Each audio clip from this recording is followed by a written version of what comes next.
ஐயோ இங்க படுத்துற நிமிஷம்னால தாங்க முடியலையே.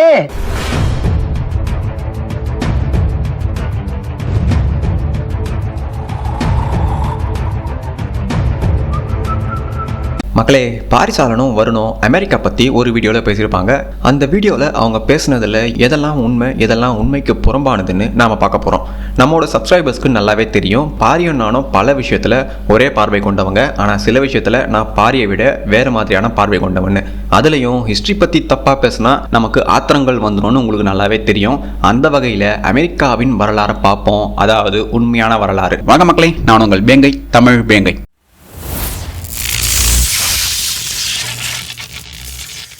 அமெரிக்க கனவுங்கிறது ஒரு மாயை தான். அவங்க ஒரு அடிமைப்பட்ட வாழ்க்கையில தான் அவங்களும் வாழ்ந்துட்டு இருக்காங்க. பாரி சொன்ன இந்த விஷயம் சரிதான். ஆனா இதை எப்படி சொல்லிருக்கணும்னா, அமெரிக்கா என்ற நாடு வெளியே இருந்து பார்க்கத்தான் ரிச்சஸ்ட் கண்ட்ரி மாதிரி தெரியும். ஆனா உண்மையிலேயே ரொம்ப கீழ்நிலையில் இருக்கிற நாடு தான் அமெரிக்கான்னு சொல்லியிருக்கணும். அமெரிக்கன்ஸ் 74% பேர் ஒபிஸ். அமெரிக்கா போதை மருந்தின் சந்தை, கலாச்சார சீர்கேட்டின் எண்ட் ரிசல்ட் தான் அமெரிக்கா. குறிப்பா ஆப்கானிஸ்தானை விட பாகிஸ்தானை விட உயிருக்கு ஆபத்து விளைவிக்கும் நாடு தான் அமெரிக்கா. ஏன்னா இங்க கன் கண்ட்ரோல் சட்டங்கள் ரொம்பவும் நகைப்புக்குரியது. 2024 மட்டும் 503 மாஸ் ஷூட்டிங்ஸ் நடந்திருக்கு. அதில் 45 பள்ளிகளை மையப்படுத்தி நடந்திருக்கு. அமெரிக்கா என்ற நாடு ஒரு போலியான கண்ணாடி குடுவைக்குள் உருவாக்கப்பட்ட வல்லரசு. தன்னுடைய சொந்த மக்களையே இரண்டாம் தர மக்களாக நடத்துகிற நாடு தான் அது. Whereas India is 1000 times better than America. உலக அரசியல் தெரிஞ்சவங்களுக்கு நான் ஏன் இந்தியாவை பெட்டர்னு சொல்கிறேன்னு கன்ஃபார்ம் புரியும். இந்த இடதுசாரி தற்குறிகளுக்கு கண்டிப்பாக அது புரிய வாய்ப்பே கிடையாது. அவங்களை பொறுத்த வரைக்கும் இந்தியானா ஸ்லம், இந்தியானா டர்ட்டியஸ்ட் நாடு, பெரிய நாடு, பெரிய புடுங்கி நாடு அப்படிங்கிற மாதிரி தன்னை காட்டிக்கொண்டு இந்திய வெறுப்பு, இந்தியர்கள் மீது வெறுப்பு, இந்த ரெண்டும் ஒட்டுமொத்த ஐரோப்பிய நாடுகளிலும் புகுத்தியது பிரிட்டிஷ் தான். ஏன்னா பெரும்பான்மையான ஐரோப்பியர்களால் இந்தியாவின் தொன்மையையும் இந்தியர்களின் மூளையையும் இன்னை வரைக்குமே ஏற்றுக்க முடியல. இந்தியாவின் தொன்மையையும் இந்தியர்களின் அறிவையும் சிதைக்க பிரிட்டிஷ்காரன் மெக்காலே கல்வி முறையை புகுத்தியும் அதுக்கான வேலையை பார்த்தோம். இந்தியர்களுக்கு உலகம் பூரா இப்போவும் மார்க்கெட் இருக்கிறது பல வெள்ளைக்காரர்களுக்கு பிடிக்கவே இல்லை. அதில் அமெரிக்காவும் ஒன்று. குறிப்பாக பிபிசி, தி கார்டியன் போன்ற ஊடகங்கள் 24/7 இந்தியாவை பற்றி தவறான செய்திகளையே பரப்புவாங்க. இதை கிரகிச்சுக்கிட்ட அமெரிக்கர்கள் இதையே நம்ப ஆரம்பிச்சிட்டாங்க.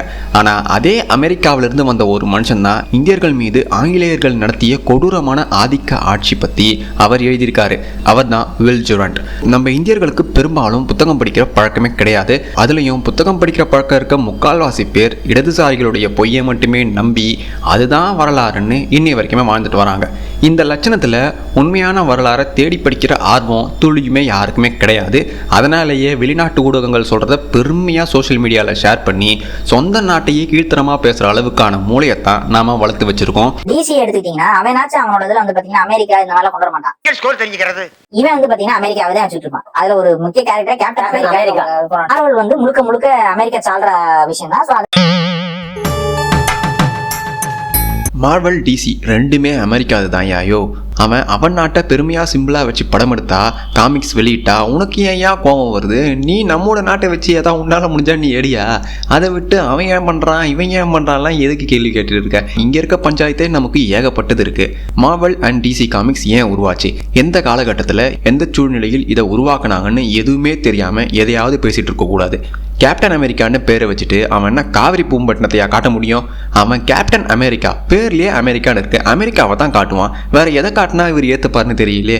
இது என்ன அனாலஜின்னு எனக்கு புரியல. இன்ட்ரெஸ்டெல்லாம் எடுத்துக்கோங்க, நிலவுக்கு போனதெல்லாம் உண்மைதான் அப்படின்னு சொல்லி ஒரு மாதிரி உருட்டி வச்சிருப்பாங்க. நீங்க மூன் லேண்டிங் உண்மையா நடந்துச்சா இல்லையா, அதுக்கு பின்னாடி இருக்க விஷயத்தையும் அதுக்குள்ள இருக்க விஷயத்தையும் நாம விலாவாரியா பார்ப்போம். இதுவரைக்கும் எந்த சேனலும் சொல்லாத அளவுக்கு நான் உங்களுக்கு விலாவாரியா மூன் லேண்டிங் பத்தின சீரியஸே போடுறேன். ஆனா பாரி சொன்ன மாதிரி அவங்க தரையிறங்கவே இல்லை. அதில் எனக்கு மாற்று கருத்து கிடையாது. ஆனால் அதில் வேறு மாதிரியான கருத்து இருக்கு. அதை நாம மூன் லேண்டிங் சீரீஸ்ல பார்ப்போம். எஸ்கிமோக்கள் அப்படின்னாவே அவங்க ஐரோப்பால ஏதோ ஒரு மூலையில இந்த செவ்விந்தியர்கள். எஸ்கிமோக்கள் செவ்விந்தியர்கள் கிடையாது பாரி. அவங்க கல்ச்சுரலி, ஜெனட்டிக்கலி அண்ட் லிங்குவிஸ்டிக்கலி செவ்விந்தியர்களிடமிருந்து வேறுபட்டு நிற்கும் இனம். இவங்க செவ்விந்தியர்கள் இனம் கிடையவே கிடையாது. 15,000 10,000 ஆண்டுகளுக்கு முன்புதான் மனிதர்கள் அங்க போனாங்க. அறிவியல் ரீதியா ஃபாசில் எவிடன்ஸ் மூலமா நமக்கு தெரிய வருது. பாரி மனுஷங்க முதல் முறையா அமெரிக்கா வந்தது அறிவியல் ரீதியா 15,000 10,000 வருடங்களுக்கு முன்பு தான் சொல்றாரு.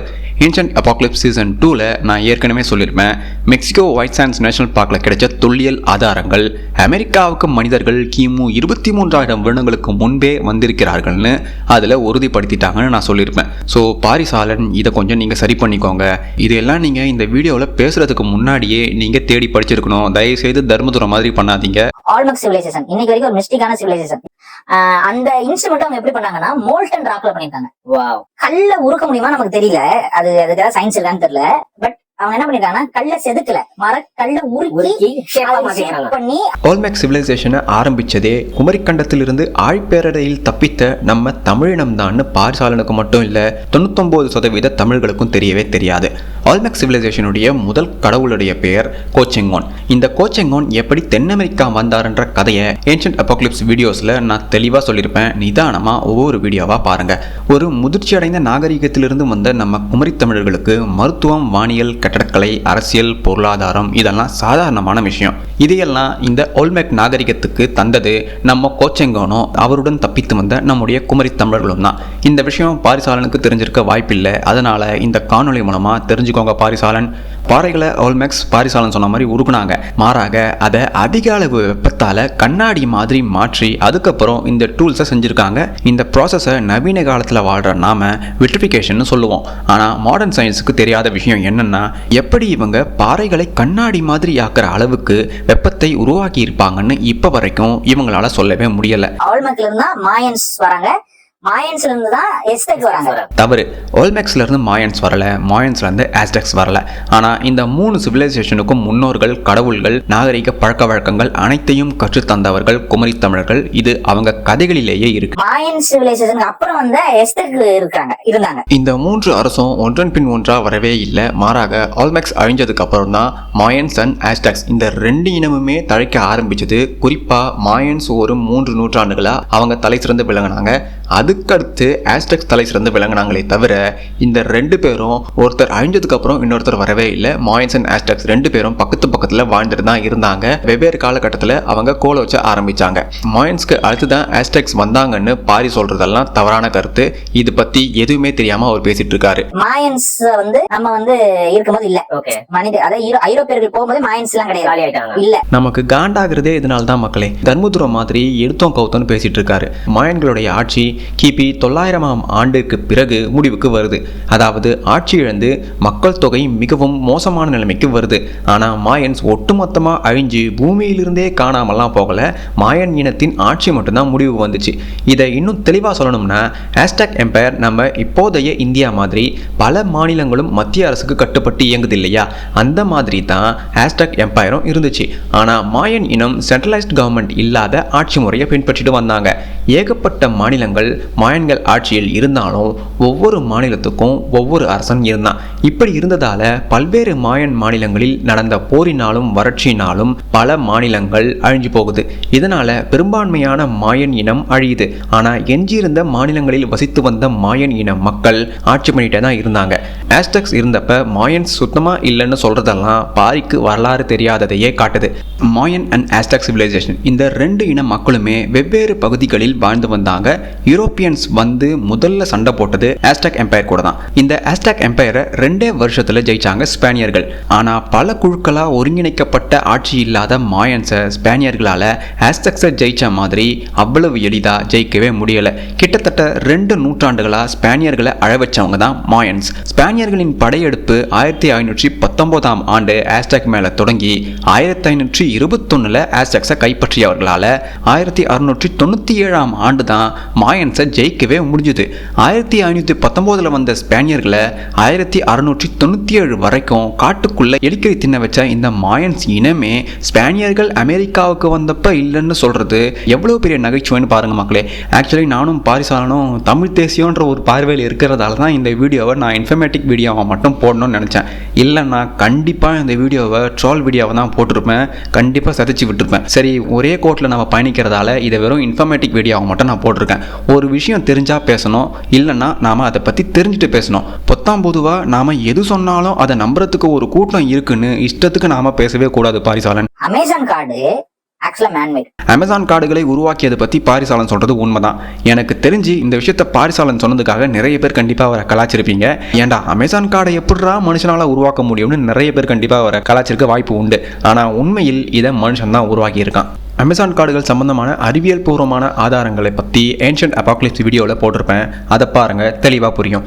இதே ஏன்ஷியன்ட் அபாக்லிப்ஸில் அமேசான் பழங்குடிகளின் கதையையும் நம்ம தமிழர்கள் கடல் கடந்து இங்கே வந்ததை பற்றியும் சொல்லியிருப்பேன்.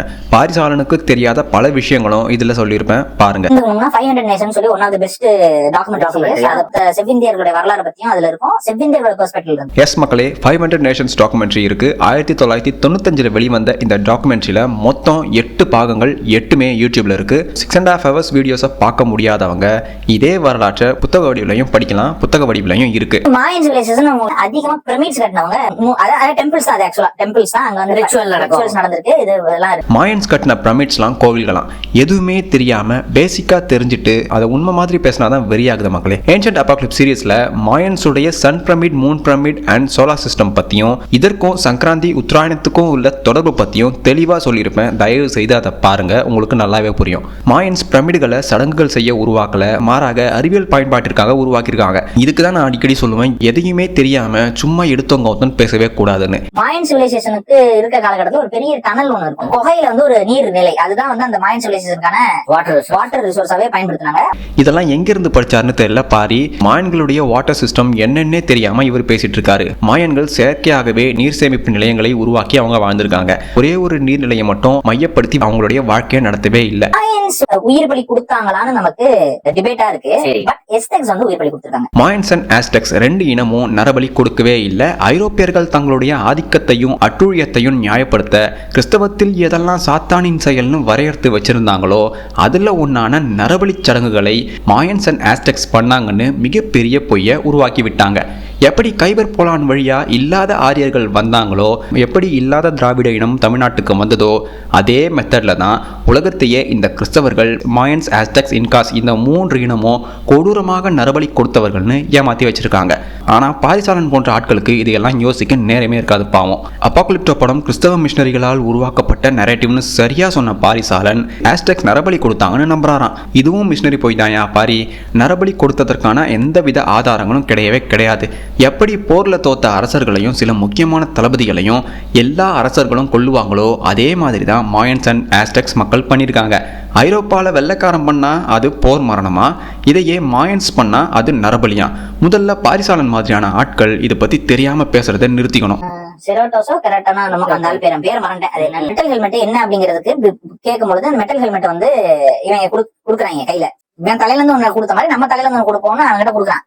ஆனா இவன் என்ன புரிஞ்சுக்கலாம், நம்ம கிட்ட நம்ம வந்து அரசாட்சியை அவன் கொடுத்துட்டான், டவுனையே நம்ம கிட்ட ஒப்படைச்சிட்டான் அப்படின்னு நீங்க நினைக்கிறான். தங்கி இருக்கும்போது என்ன பண்றாங்க, அந்த அரசனை வந்து கழுத்துல கத்தி வச்சு கைது பண்றாங்க. கோட்டை வெளியில சுத்தி அந்த மக்கள் எஸ்டெக் மக்கள் பனைய கதி அரசனை வச்சுக்கிட்டு இவங்க ஜாலியா உட்காந்து இருக்காங்க. அவர் பேர் ஹெர்னன் கார்டிஸ். பாரி சொல்றது போல கிரவுன் எக்ஸ்சேஞ்ச் எல்லாம் உண்மையில நடக்கவே இல்லை. எந்த வரலாற்று குறிப்பும் இது சம்பந்தமா கிடையவே கிடையாது. பாரி சொன்ன இந்த விஷயம் முழுக்க முழுக்க போய். ஹெர்னன் கார்டிஸ் முதல்ல இங்க வந்ததும் நடந்த விஷயமே வேற. ஸ்பானியர்கள் மேல முதல் தாக்குதலை நடத்தினது ஆஸ்டெக்ஸின் விரோதிகள் தான். ஸ்பானியர்கள் ஆஸ்டெக்ஸ் மேல முதல் தாக்குதல் நடத்தவே இல்லை. தங்களை தாக்குனது ஆஸ்டெக்ஸுடைய எதிரிகள்னு கூட தெரியாத ஸ்பானியர்களும் ஹெர்னன் கார்டிஸும் அடுத்து என்ன பண்ணாங்க, அவன் ஏன் எப்படி இந்த இடத்துக்கு முதல்ல வந்தான்னு ஒரு பெரிய கதையே இருக்கு. ஆனா ஸ்பானியர்கள் தான் இங்க வந்ததும் ஆஸ்டெக் மக்களை ஏமாத்தி அரசனை சிறை வச்சாங்கன்னு பாரி சொல்றதெல்லாம் வரலாறு தெரியாமையின் உச்சம். ஸ்பானியர்களுக்கும் ஆஸ்டெக்ஸ்க்கும் நடந்த வரலாற்று முக்கியத்துவம் வாய்ந்த இந்த நிகழ்வை பற்றி ஒரு வீடியோவே போடுற மக்களே. அதில் தெளிவாக புரிய உங்களுக்கு. பூராவும் இடதுசாரிகள் எழுதி வச்சிருந்த புத்தகத்தையா படிச்சிருப்பார் போல. குறிப்பாக ஹவார்ட்ஸின் புத்தகத்தை படிச்சிருப்பார்னு நினைக்கிறேன். அதான் எதையும் ஆராயாமலேயே பாரி பேசிட்டு இருக்காரு. நாங்கள் உதவி செய்கிறோம், சண்டை போடுன்னு கார்டிஸ் யாருக்கிட்டையும் எவங்கிட்டையும் கேட்கவே இல்லை. இன்னும் சொல்ல போனால் கார்டிஸ் இருந்த வரைக்கும் அங்கே நேட்டிவ் இந்தியன் சண்டை போடணும்னு நினைக்கவே இல்லை. பஃபலோ மசாக்கர் அண்ட் வூண்டட் நீ மசாக்கர் பற்றி தான் பாரி சரியாக பேசியிருக்காரு. அமெரிக்கர்கள் தான் செவ்விந்தியர்களை அழிச்சாங்கன்னு பாரி சொல்கிறாரு. அது தப்பே கிடையாது. ஆனால் அமெரிக்காவோட முதல் செட்டிலர்ஸே பிரிட்டிஷ்காரங்க தான் இவர் படிக்கல போல. அந்த பிரிட்டிஷ் குடும்பங்களுக்குள் இருந்த இனவெறுப்பு, நிறவெறுப்பு, சாதி வெறுப்பு தான் செவ்விந்தியர்களை அழிக்க முக்கிய காரணம். அமெரிக்கன் ஃபவுண்டிங் ஃபாதர்ஸ் எத்தனை பேர் இவர் மூச்சு முட்டை பேசின சீக்ரெட் சொசைட்டியை எதிர்த்தாங்கன்னு 0.1% நாலேஜ் கூட இல்லாமல் இவர் பேசிட்டு இருக்காரு. அமெரிக்கன் ஃபவுண்டிங் ஃபாதர்ஸ் யாரெல்லாம் எந்தெந்த முறையில் அமெரிக்காவை இன்ச் பை இன்ச்சா வளர்த்தாங்கன்னு தெரியாமலேயே பேசிட்டு இருக்காரு. அமெரிக்கா மட்டும் இல்லை, எல்லா நாட்டிலையும் ஷேடோ மெம்பர்ஸ் உண்டு, நம்ம இந்தியாவிலையும் உண்டு. ஆனால் அவங்களெல்லாம் நாம எதுவுமே பண்ண முடியாது. இதில் பாரி சொன்ன பொய்களை பார்த்தோம். இதற்கான பதில் வீடியோவை நாம விரைவில் பார்க்கலாம். Until then, stick with me on my social media handles. Arigato மக்களே. That's all, folks.